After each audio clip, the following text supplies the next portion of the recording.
Let no. Be April 20, 1943. Carissera, do what thou wilt shall be the whole of the law. I was very glad to have your letter, and am very sorry to hear that you have been in affliction. About the delay, however, I think I ought to tell you that the original rule of the order of A.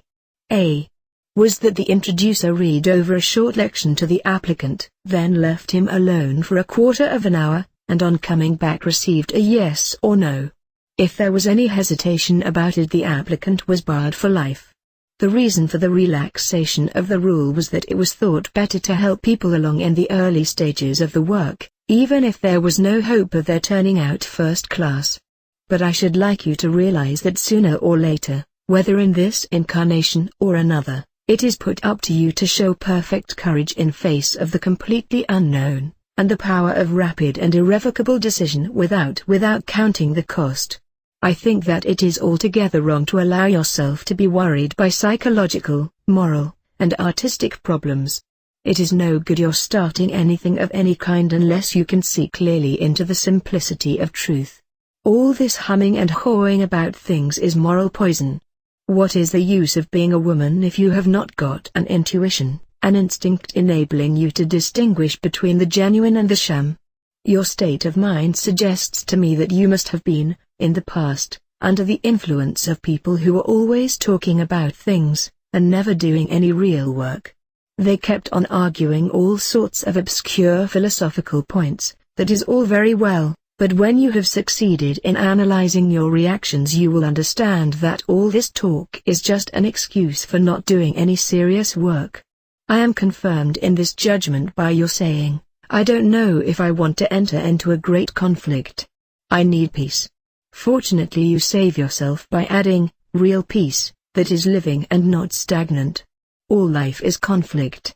Every breath that you draw represents a victory in the struggle of the whole universe. You can't have peace without perfect mastery of circumstance, and I take it that this is what you mean by living, not stagnant. But it is of the first consequence for you to summon up the resolution to stamp on this sea of swirling thoughts by an act of will. You must say, peace, be still. The moment you have understood these thoughts for what they are, tools of the enemy, invented by him with the idea of preventing you from undertaking the great work, the moment you dismiss all such considerations firmly and decisively, and say, what must I do? And having discovered that, set to work to do it, allowing of no interruption, you will find that living peace which, as you seem to see, is a dynamic and not a static condition.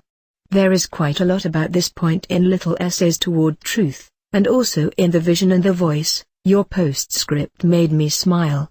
It is not a very good advertisement for the kind of people with whom you have been associated in the past.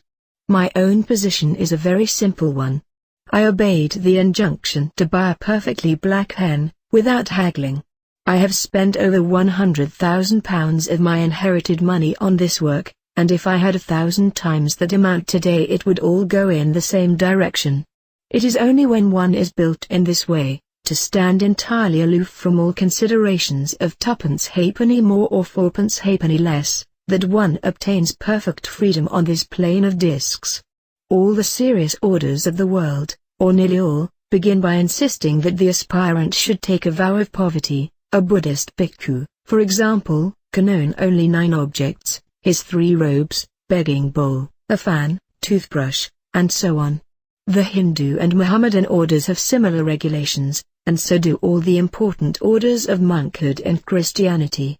Our own order is the only exception of importance, and the reason for this is that it is much more difficult to retain one's purity if one is living in the world than if one simply cuts oneself off from it. It is far easier to achieve technical attainments if one is unhampered by any such considerations. These regulations operate as restrictions to one's usefulness in helping the world. There are terrible dangers, the worst dangers of all, associated with complete retirement. In my own personal judgment, moreover, I think that our own ideal of a natural life is much more wholesome. When you have found out a little about your past incarnations, you should be able to understand this very clearly and simply. Love is the law, love under will.